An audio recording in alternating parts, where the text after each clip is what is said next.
ঘর থেকে বেরিয়ে সকালবেলার ট্রেন, একটা ছোট স্টেশন থেকে যাত্রা শুরু।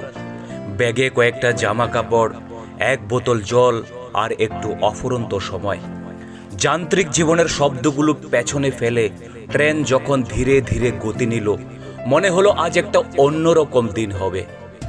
জানালার পাশে সিট পেয়েছি, হাওয়া এসে চুল এলোমেলো করে দিচ্ছে, আর আমার চোখ আটকে গেছে বাইরের দৃশ্যে। ট্রেনের ছন্দে চোখের সামনে দৃশ্যগুলো বদলে যাচ্ছে, যেন কারো তুলিতে আঁকা এক বিশাল ক্যানভাস। মেঘলা আকাশের নিচে সবুজ গাছের সারি, আর মাঝে মাঝে ধানের ক্ষেত, যেন প্রকৃতি তার পুরো সৌন্দর্য উজাড় করে দিয়েছে। হঠাৎ একটা বাতাসের ঝাপটা গাল ছুঁয়ে গেল। মনে হলো প্রকৃতি নিজে এসে বলছে, এই যান্ত্রিক জীবন ছেড়ে আমায় একটু দেখো, একটু অনুভব করো। আকাশটা একেবারে যেন প্রেম পত্র লিখছে। মেঘগুলো কখনো গোলগাল, কখনো একদম পাতলা। মনে হলো তারা একে অন্যকে তাড়া করছে, খেলছে। মনের মধ্যে একটা অদ্ভুত ভালো লাগা। এমন সময় ট্রেনের ধাক্কায় জলের বোতলটা পড়ে গেল, কিন্তু সেটা তুলে নেওয়ার সময় কোথায়? জানালার বাইরের মেঘ মাখা পৃথিবী আমাকে একেবারে বন্দি করে ফেলেছে। ট্রেনের পাশেই ধানের ক্ষেত, সে কি সুন্দর সবুজ। মনে হলো হাত বাড়ালে সেই ক্ষেত ছুঁয়ে দেখব। বাতাসে ধানের গন্ধ ভেসে আসছে। মনে হলো এই গন্ধের মাঝেই লুকিয়ে আছে হাজার বছরের কৃষকের শ্রম আর জীবনের কাহিনী। হঠাৎ একটা কৃষককে দেখলাম, খেতে কাজ করছে, পরনে ছেঁড়া গামছা, কিন্তু মুখে এমন হাসি যেন মনে হলো তার চেয়ে সুখী মানুষ পৃথিবীতে নেই। ট্রেনের শব্দটাও কেমন যেন গান হয়ে উঠেছে।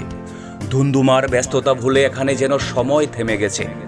ছোট্ট ছোট্ট গ্রাম, টিনের চালার ছোট ছোট বাড়ি, গাছের নিচে বসে থাকা বৃদ্ধদের গল্প। ট্রেনের জানালা দিয়ে দেখি প্রকৃতি আর মানুষের জীবন ঠিক কতটা সুন্দরভাবে জড়িয়ে আছে। হঠাৎ মেঘ থেকে টুপটাপ করে জল পড়তে শুরু করলো।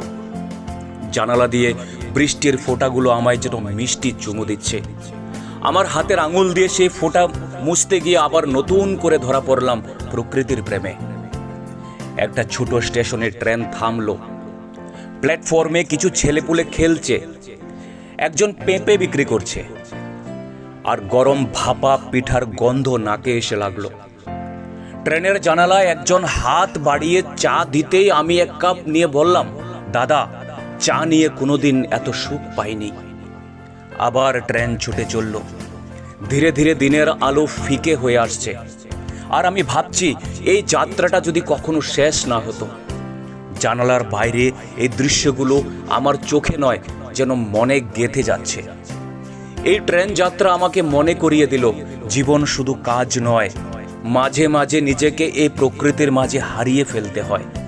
নীল আকাশ, সবুজ গাছ আর ধানের ক্ষেতের গল্পগুলো শুনতে হয়।